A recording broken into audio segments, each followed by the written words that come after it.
Bonjour à tous, Monsieur Hamza, votre professeur de chimie. Bienvenue à cette vidéo capsule examen sur l'enthalpie de formation et la loi de Hess. Avant de commencer, souriez parce que tout ça va bien se passer. Donc, c'est quoi la réaction de formation? C'est une réaction au cours de laquelle un mol de molécules est formé à partir des corps purs simples pris dans leur état standard le plus stable. C'est hyper important à apprendre par cœur la définition et savoir utiliser la définition et la transformer en réaction chimique. Juste un petit rappel ici, on a dit que l'état le plus stable de carbone, c'est le carbone graphite. L'état le plus stable de l'oxygène, c'est le O2 gaz. L'état le plus stable de l'hydrogène, c'est le H2 gaz. L'état le plus stable de l'azote, c'est le N2 gaz. L'état le plus stable du phosphore, c'est le phosphore solide. Et maintenant, regardez comment je veux transformer la définition en réaction chimique. Si on prend l'exemple du glucose, donc on va former une mole de glucose. La formule de glucose, c'est le C6H12O6. Donc ici, je forme une mole de molécule qui est le glucose. Donc à partir, donc c'est les réactifs, des corps purs simples pris dans leur état standard le plus stable. Regardez, on vient de dire ici que l'état le plus stable du carbone, c'est le carbone graphite. Donc j'ai mis le carbone graphite parce qu'on a ici de carbone. Donc l'état le plus stable, c'est le carbone graphite. On a 6 atomes de carbone, donc j'ai multiplié par 6 pour équilibrer le nombre d'atomes de carbone. Regardez maintenant, on a de l'hydrogène. L'état le plus stable de l'hydrogène, c'est le H2 gaz. Donc, je mets H2 et après, il faut que j'équilibre le nombre d'atomes d'hydrogène. On a 12, donc il faut multiplier par 6. L'état le plus stable de l'oxygène, donc c'est le O2 gaz. Donc, je mets O2 et après, il faut que j'équilibre le nombre d'atomes d'oxygène. Ici, on a 6, donc ici, il faut que je multiplie par 3. Et voilà la réaction de formation de glucose. Donc regardez, je forme une mole à partir des atomes qui sont pris dans leur état le plus stable. Et donc ici, au lieu de parler de delta H seulement, je peux parler de delta H de formation ou bien enthalpie de formation. Donc je peux ajouter l'indice F pour dire que ici je parle de delta H de formation de glucose parce que je forme une mole à partir des corps purs simples pris dans leur état le plus stable. Qu'est-ce qu'il faut savoir? Donc une remarque qui est hyper importante, il faut savoir que le delta H de formation d'un corps pur simple est égal à 0. Donc ça c'est VIP. C'est-à-dire delta H de formation de O2 parce que c'est un corps pur simple, il est égal à 0. Le delta H de formation de H2 gaz est égal à 0 parce que par définition, delta H d'un corps pur simple, il est égal à 0. Maintenant la question, comment est-ce qu'on va pouvoir calculer le delta H de réaction chimique? Donc il y a plusieurs méthodes. Dans cette vidéo, je vais vous montrer comment on peut utiliser la loi de Hess pour calculer le delta H d'une réaction chimique. C'est quoi la loi de Hess? Soit la réaction suivante. Donc ici, j'ai une réaction, donc grand A plus grand P qui donne grand C plus grand D, avec petit a, petit b, petit c et petit d. Donc ce sont les coefficients stoichiométriques des réactifs et des produits. Et donc, qu'est-ce qu'elle nous dit, la loi de Hess?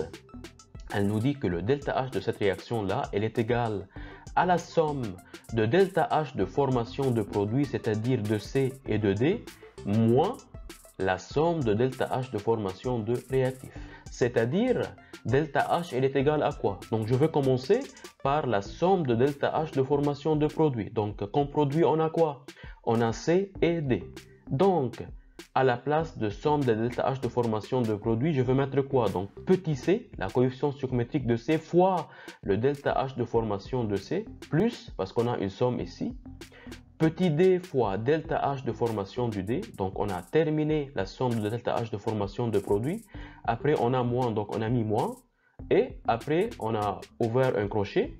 Donc delta H de formation de réactif. Donc on a petit a fois delta H de formation de A. Et donc on a somme, donc plus petit b fois delta H de formation du B. Application: calculer l'enthalpie standard de combustion de la molécule de pentane. On donne, donc on a le delta H de formation de H2O gaz, on a le delta H de formation de CO2 gaz et on a le delta H de formation de C5H12 gaz. Donc ça c'est le pentane. Et donc il nous demande l'enthalpie standard de combustion. Donc déjà, il faut qu'on fasse quoi? Il faut qu'on fait la réaction de combustion. Donc un petit point combustion. Comment équilibrer une réaction de combustion? Donc si vous avez un combustible et on le met en présence de O2 gaz, regardez, on va avoir de CO2 plus H2O. Et si le combustible contient d'azote, donc on va avoir de N2. Ça, c'est hyper important à apprendre par cœur. Donc regardez, nous, notre combustible, c'est quoi? C'est C5H12. Donc il n'y a pas d'azote. C'est-à-dire, si on fait combustion, donc si je le mets en présence de O2, donc je veux avoir quoi? CO2 plus H2O, donc sans N2 parce qu'il ne contient pas d'azote. Et donc maintenant, on va équilibrer la réaction chimique avant de calculer le delta H de formation. Parce qu'on a vu que le delta H de la réaction dépend des coefficients stoichiométriques des réactifs et des produits. Donc, comment il faut équilibrer une réaction de combustion?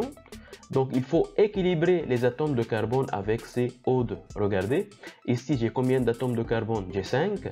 Donc, il faut que je multiplie ici le CO2 par 5. Maintenant, il faut faire quoi? Il faut équilibrer l'hydrogène avec H2O, c'est-à-dire, ici, on a combien d'hydrogène? On a 12 hydrogènes. Ici, on a H2O, donc on a 2 hydrogènes. Donc ici, il faut multiplier par 6. Et comme ça, on a équilibré l'hydrogène et le carbone. Et l'étape numéro 4, c'est d'équilibrer l'oxygène avec O2, c'est-à-dire quoi? C'est-à-dire, maintenant, je regarde à droite, j'ai combien d'oxygène? Regardez, 5 fois 2. Oxygène, et ici on a 6 fois 1 oxygène, donc on a 16 oxygène, et ici on a quoi? On a O2, faites attention, donc il faut que je divise par 2 le numéro que j'obtiens ici, donc ici il faut mettre 16 divisé 2, ou bien 8 O2. Et donc maintenant on va pouvoir calculer le delta H de la réaction de combustion de pentane. Comment? Donc on va utiliser la loi de S. Donc delta H elle est égale à la somme de delta H de formation de produit moins somme delta H de formation de réactif. Donc ça c'est à apprendre par cœur, il faut jamais l'oublier. Et donc à la place de somme de delta H de formation de produit, je vais mettre quoi? Donc on a quoi comme produit? On a CO2 et H2O. Donc à la place de delta H de formation de CO2, je vais mettre donc 5 fois delta H de formation de CO2 plus 6 fois delta H de formation de H2O. Après, on a moins. Et donc, on va commencer par la somme de delta H de formation de réactifs. On a quoi comme réactif? On a le C5H12 et on a le 8O2. Donc, moi, j'ai commencé par le delta H de formation de O2. Donc, 8 fois delta H de formation de O2 plus le delta H de formation de C5H12. Maintenant, il faut remplacer chaque terme par sa valeur. Donc, on a 5 fois delta H de formation de CO2 qui est égal à moins 393,5. C'est pour ça que j'ai mis moins 5 fois 393,5. Après, on a delta H de formation de H2O qui est égal à moins 241,8.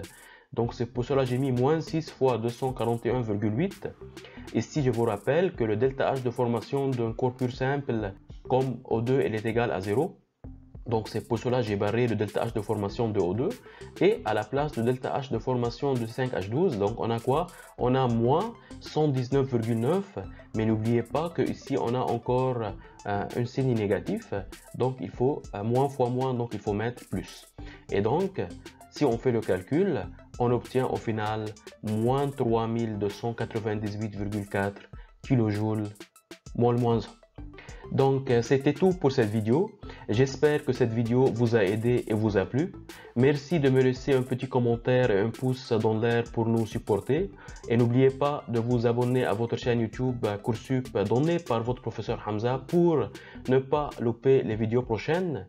Et surtout, croyez en vous parce que je crois en vous. On lâche rien, on croise les doigts. Ciao, à la prochaine.